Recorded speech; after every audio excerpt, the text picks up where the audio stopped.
समझने का रस कब आता है या समझने का रस कब आता है कि हम उससे अपनी प्रायोगिक ज्ञान भी होता है। कौन सा ज्ञान होता है?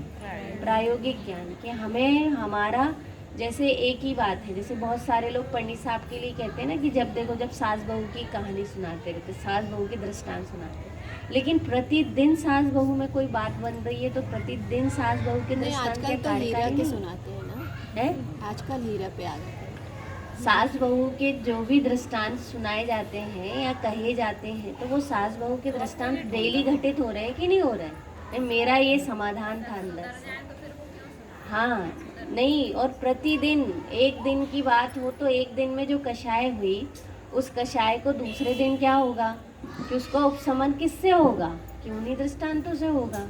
तो वो सास और बहू के दृष्टांत से, और ऐसा सास बहू अकेली नहीं होती, बेटा और पिता में भी अनबन होती है ना, भाई भाई में भी अनबन होती है, बहन बहन में भी अनबन होती है, और ऊपर चले तो किस में होती है? माँ बेटी में भी अनबन होती है। तो वो जितने भी जहाँ पर भी अनबन होती है, और तो और गुरु शिष्यों में भी अनबन होती है। तो वो हर एक चीज़ में सास बहू कहकर वहाँ पर क्या कह दिया कि मात्र सास बहू नहीं है, उनके साथ कौन है? कि उनके साथ सारे इतने सारे हैं, है ना। नाम उनका ले लिया और नाम के दौरान क्या हो गया कि जितने भी संबंध बनते हैं उन सारे संबंधों में घटित हो जाता है। इसलिए ऐसे उदाहरण दे दिए जाते हैं। पर जिसका लक्ष्य क्या हो? क्षयोपशम ज्ञान हो, नई नई कहानी सुनना हो, बोर नहीं हो अपन लाइफ में, इसलिए भी प्रवचन सुनने लगे। तो बोर ना हो इसलिए यदि प्रवचन सुन रहे हो तो प्रवचन में क्या नहीं आता कि वो प्रवचन ये तो सुना हुआ है, ये तो हम समझ चुके हैं, ये तो हमारे ज्ञान में है, ऐसा लगेगा। लेकिन वही हमारे प्रयोग के लिए हो तो वही चीज़ हमें क्या लगती है कि वही चीज़ हमें फिर से बार बार भी यदि आती है तो वो क्या लगती है कि नहीं, यह कषाय आज हमारे बन रही थी और उन्हीं कषाय का समाधान कहाँ आया? जिनवाणी में आया। तो वो कहेंगे प्रायोगिक। वहाँ पर लक्ष्य क्या बन गया?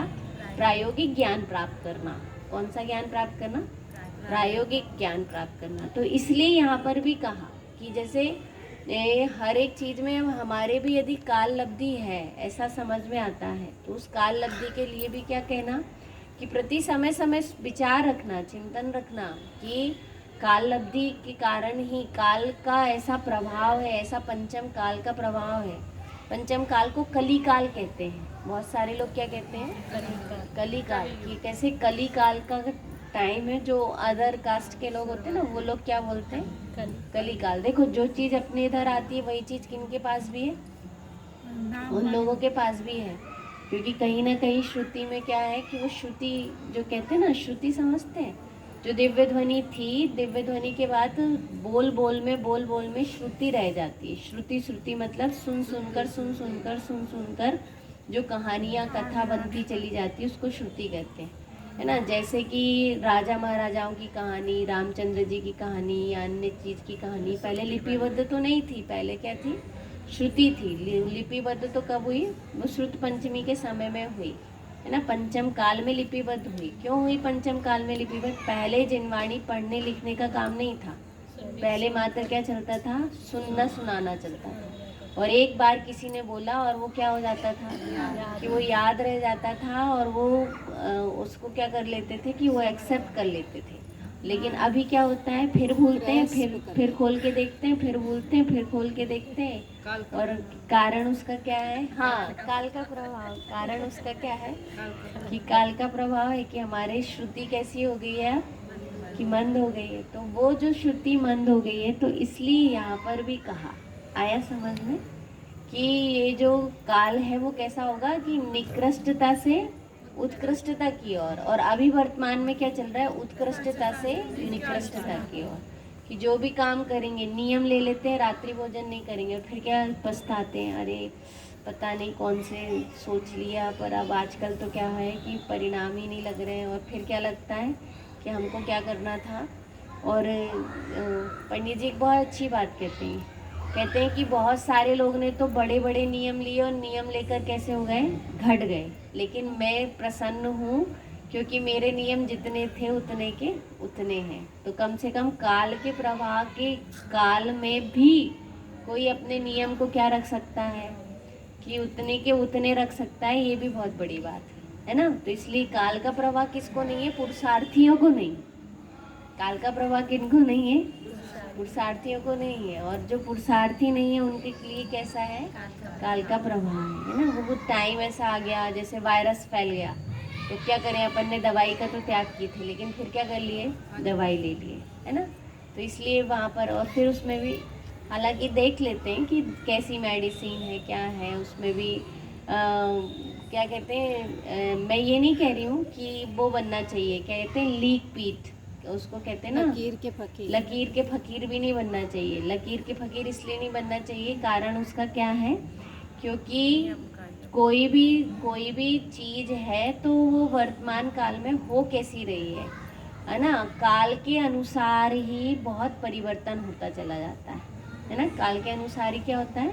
बहुत परिवर्तन आ रहा है। जैसे बीज की बात आई, सब्जियों की बात आए, या फिर अनाज की बात आए, आप भी पूछ रही थी ना, अनाज की बात आए, कुछ भी आए, तो पहले तो क्या है कि पहले वो वाली खाद डाली जाती थी और खाद से बीज तैयार होता था, लेकिन अब जो हो रहा है वो किससे हो रहा है? क्योंकि केमिकल से हो रहा है। तो अभी वर्तमान में केमिकल के प्रयोग है। तो दवाइयों में भी मान लो किसके प्रयोग है? केमिकल के प्रयोग हैं। और शरीर कैसा है कि केमिकल ही, मान लो आपके पास क्या है, अनाज है, तो केमिकल की आपको क्या खानी पड़ेगी? दवाइयाँ खानी पड़ेंगी। तो फिर क्या नहीं होना चाहिए कि फिर लकीर के फकीर भी नहीं होना चाहिए। यदि हिम्मत नहीं है और क्या है कि सहन शक्ति नहीं है और सहन नहीं कर पा रहे हैं, तो लकीर के फकीर ना बनकर क्या करना चाहिए कि केमिकल वाली दवाइयाँ हो सर्च करवा के, और यदि ले सकते हैं तो फिर लेना चाहिए, है ना। तो इसलिए यहाँ पर कहा कि काल मतलब काल का प्रभाव। किसका प्रभाव? काल का प्रभाव। काल के प्रभाव के अनुसार क्या होता है कि परिणाम जो होते हैं वो कैसे होते हैं? घटते हुए होता है, ठीक है। ऐसे ही सोडा की भी बहुत चर्चा आती, तो हम लोग ने सोडा भी सर्च की कि सोडा एक तो चूना और उसका भी बनता है, और एक सोडा वो शराब में भी मिलाया जाता है, वो अलग प्रकार का सोडा होता है। हाँ, और सोडा आप लोग वो उसमें भी डालते हो ना, इडली विडली वगैरह में, भोजन में, वो भी मीठा सोडा भी डाला जाता है। तो ये सारी चीज़ें मतलब ये सब केमिकल है, उसमें भी क्या है? केमिकल है। तो केमिकल, जिसको केमिकल नुकसान करना, मतलब शरीर को केमिकल से बचाना हो तो वो केमिकल से बचाता है ना। तो केमिकल वाला शरीर ही बन रहा हो तो फिर शरीर केमिकल से ही चलता है, ऐसा है ना।